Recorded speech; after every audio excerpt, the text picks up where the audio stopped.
but that's it. That was a quick Discover query that you can really, doesn't take a lot of time to look for low-hanging fruit that might be throwing off your alerting signal.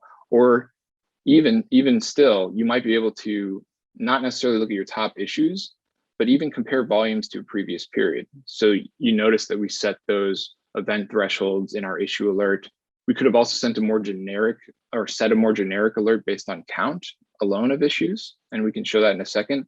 But Discover can let you compare sort of previous periods. So like, let's compare the last 14 days of data, or the previous 14 days of data with the period before that of the same length, and start to examine whether or not, in fact, we're seeing increases in exception volume.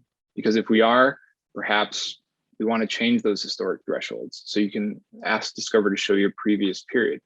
You might also notice this data looks fairly constant because this is mostly simulated for this project, but you might notice more peaks and valleys or patterns that can also help you adapt your current alerting strategy. So if we were to go back into alerts, and I wonder if I have, let's see.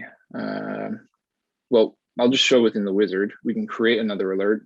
So for instance, if we created one based on number of errors, a metric alert, and historically we had this set to count for a production environment, perhaps we saw something in Discover that alerted us to a trend or a change in the pattern of our historical data, or just we noticed that there's high volatility in the peaks and valleys of our data usage, or it varies by month or weekends.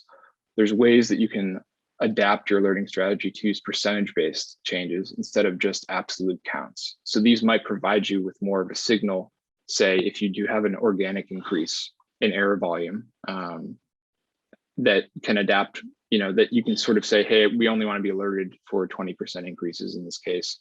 Whereas if you were to set a count-based alert, depending on how your project changes or how your event volume changes, this might send you less of a signal or not send you a signal when you want to see one. So Sentry has started to add some of these capabilities to alerting that can allow you to account for these types of variances as you're exploring it within Discover.